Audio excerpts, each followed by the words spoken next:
Now we learn about what we call the scientific attitude. Um, you'll hear me say throughout the semester that some words in science carry a different weight than they might carry in your everyday life. And some of the things we do in science are not things you would do in your everyday life. So a good question to start is, why does bending the truth discredit a scientist but not a lawyer? Right? A scientist um, is focused on coming to an answer, and a lawyer is maybe a little more interested in persuading somebody to come to their understanding of a situation. So, uh, the word fact and the word law, these are words that most of us probably know, but they sometimes are a little different in science. So, fact is a term that is generally a close agreement by competent observers who have utilized the scientific method. Right? Fact is agreed to be true and accurate. A law describes a hypothesis that has been tested repeatedly and never found to be contradicted. So, a fact and a law are two terms that are closely related, but they depend on agreement. Okay, if a scientist finds evidence that contradicts a hypothesis or law, the hypothesis must be changed or abandoned. In other words, if the hypothesis is found to not be factual, it has to be adapted and so that it can become factual again, or it has to be thrown out and started over. So, an example of this happening, Aristotle. You've probably heard of Plato, Aristotle, and Socrates. They were well-known thinkers from a long time ago, 284 to 322 BC. So Aristotle claimed that an object falls at a speed proportional to its weight. In other words, he thought if you drop a small pebble, it will fall more slowly than if you drop a giant boulder or a giant rock. Heavier things, he thought, would fall faster. About 2,000 years later, Galileo came along and he thought about what Aristotle said, and what Aristotle said kind of made sense, but he proved that Aristotle was wrong. He demonstrated that Aristotle was incorrect using one single verifiable experiment. So we'll talk about this Aristotle-Galileo sort of relationship more as the semester goes on.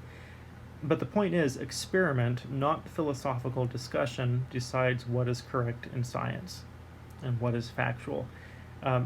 In science, it doesn't really matter what you think and what your preconceived notions are so much as can you prove it, and can you design an experiment that proves that your point is either correct or wrong. The word theory is another word that can sometimes throw us off a little bit. The word theory varies in its usage between everyday life and in the sciences. In everyday life, the word theory is akin to the word hypothesis. It means a good guess. So my theory could be that even though I assigned this video at 3:20 in the afternoon, I have a good theory that most of you are probably watching it at about 1:30 in the morning the night before it's due. It's a guess, but that's all it is. In the sciences, the word theory is used to interpret a set of facts. It is a well-tested and verified hypothesis that holds true. So in science, the word theory holds a lot more weight than it does in everyday life. Like I said, in everyday life, theory and hypothesis are kind of the same idea. A theory comes about after many experiments, many times through the scientific method that show that this understanding is well tested and verified, and has always, to this point, held true. So finally, science has limitations.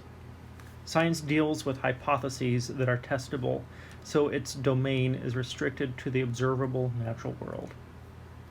So science is only good for things that can be tested. philosophical questions often lie outside the realm of science. So questions like, what is the purpose of life? What is the nature of the human spirit? What is the most or least delicious meal in the Heston College cafeteria? All of those questions are based on things outside of the realm of science that science can't really test. So, yeah, you could take surveys, what is the most delicious meal in the caf, and you could get an idea of how people feel, but feelings are not easily tested and quantified. These questions may be valid, and they might even be of great importance to us, but they rely on subjective personal experience. They're not directly testable. So it is a common challenge where people want to equate philosophical discussions and science, faith and science. And yes, sometimes those comparisons are important and they're good to make, but they are really hard to compare because, as the saying goes, apples and oranges. They're two very different things that we understand in very different ways.